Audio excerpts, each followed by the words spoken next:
आपने भूतिया हवेलियों की आत्माओं की और सुनसान गलियों की खूब बनावटी कहानियां सुनी होंगी, है ना? पर ये कहानी नहीं बल्कि एक असल घर की घटना है जहां हर कमरे में सिर्फ खून से लिपटी लाशें। एक ऐसा घर जिसे देखकर पुलिस तक कांप गई और ये उनका ऑफिशियल स्टेटमेंट था। और ये था वेंजारामुडु केरल का एक कोना जहां एक बेटा अपने ही घर को डेथ हाउस बना चुका था, जो कि आज मैं आपको उसी घर की घटना बताने जा रहा हूं। लेकिन एक बात पहले ही क्लियर कर दूं कि यह कहानी हर किसी के लिए नहीं है, क्योंकि इसमें मर्डर का तरीका इतना अलग, इतना क्रूर, खौफनाक था कि शायद सुनने के बाद आपको चैन की नींद ना आए। इसलिए कमजोर दिल वाले लोग सोच समझकर मेरे साथ आगे बढ़िएगा, क्योंकि अब जो आप सुनने वाले हो वो किसी हॉरर फिल्म के स्क्रिप्ट नहीं बल्कि केरल की रियलिटी है। Yes, I am talking about the Venjaramudu mass murder Afan Khan case, crime diaries. तो ये कहानी शुरू होती है केरल राज्य के तिरुवनंतपुरम जिले के एक छोटे से कस्बे से, वेंजारामुडु से। यहाँ एक मिडिल क्लास मुस्लिम परिवार रहा करता था। फैमिली में 5 सदस्य रहते थे। माँ शेमी, छोटा भाई फहद उम्र 13 साल, चाचा मुस्तफा, चाची साहिदा और घर से थोड़ी ही दूर पर रहती थी दादी सलमा।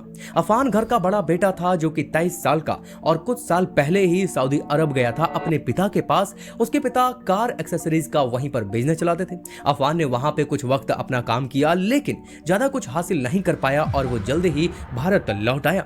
और वहीं दूसरी तरफ फरसाना, जो वेंजारामुडु की रहने वाली थी, अफान से उसकी पहचान कुछ साल पहले ही हो चुकी थी, जो कि जल्द ही प्यार में बदल गई थी। पहले वो अपने घर में रहा करती थी, लेकिन फैमिली में अनबन इतनी बढ़ चुकी थी कि घर छोड़ दिया और वो सीधा अफान के साथ रहने चले गए। लेकिन यही बात अफान की फैमिली को खटकने लगी कि माँ, चाचा सबको नागवार गुजरा और सबने यही कहा कि कोई लड़की उनके घर में बिना शादी के कैसे रह सकती है। और धीरे धीरे घर का माहौल बिगड़ने लगा। लेकिन वेट गाइस, अब आप लोग यही सोच रहे होंगे ना कि बस यही वजह रही होगी कि लड़का फ्रस्ट्रेट होकर के पूरे परिवार को और अपनी प्रेमिका को मार डाला और कहानी खत्म।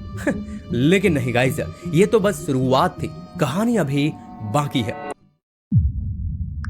24 मार्च 2024 शाम के करीब 6 बजे पुलिस स्टेशन में अफान बाइक से आता है और वो सीधा काउंटर पर जाकर के पुलिस वाले से कहता है कि मैंने अपने फैमिली के 6 लोगों को मार डाला है और मुझे अरेस्ट कर लो। हाँ, पुलिस वालों को पहले तो लगा कि ये कोई पागल होगा, लेकिन फिर वो जेब से घर की चाबी निकाल करके टेबल पर रखता है और कहता है कि मैंने घर को लॉक कर दिया, जाओ दरवाजा खोलो, अंदर सब कुछ दिखेगा। यह सुनकर पुलिस भी सहम गई और तुरंत उसके घर की ओर रवाना होती है। और वहां जो नजारा देखने को मिलता है वो किसी की भी रूह को कपाने के लिए काफी था, क्योंकि ग्राउंड फ्लोर पर सबसे पहले पुलिस को मिलती है अफान की माँ, जो कि जिंदा जरूर थी लेकिन सर फटा हुआ था, खून से लथपथ, और उन्हें तुरंत हॉस्पिटल भेजा गया। और पास के ही कमरे में उसका छोटा भाई, जिसकी मौके पर ही मौत हो चुकी थी, सिर फट चुका था और फर्स्ट फ्लोर के फर्श पे खून फैला हुआ था और वहीं पर पड़ी हुई थी फरसाना की लाश, चेहरा बिल्कुल कुचला हुआ, एक अलग ही क्रूरता। और अगला घर जहां 2 और लाशें बिछी हुई थी, यानी उसके चाचा चाची की, जिसकी मौत भी हथौड़े से सर को कुचल की गई थी। और अब तक 5 लोग मारे जा चुके थे और मां आईसीयू में मौत और जिंदगी की लड़ाई लड़ रही थी। लेकिन गाइस, कहानी यहीं नहीं रुकी, क्योंकि जब पुलिस दोबारा अफान से पूछताछ करती है तो वो कहता है कि मैंने अपनी दादी सलमा को भी मार डाला है। सलमा का घर उसी कस्बे से तकरीबन 15 किलोमीटर दूर था। पर सबसे हैरानी की बात जानते हो क्या थी गाइस? कि अफान ने भी खुद चूहे मारने वाली दवाई खा ली थी, लेकिन वो बच गया। पर सवाल अभी भी वहीं पर अटका था कि यह हत्याएं उसने क्यों की और अपनी प्रेमिका को भी क्यों मारा। तो अब जवाब ध्यान से सुनो। तो जैसा कि मैंने आपको पहले बताया कि वो अपने पिता के पास कारोबार करने के लिए दुबई गया था, लेकिन कुछ खास हासिल ना कर पाने के चक्कर में भारत लौट आया।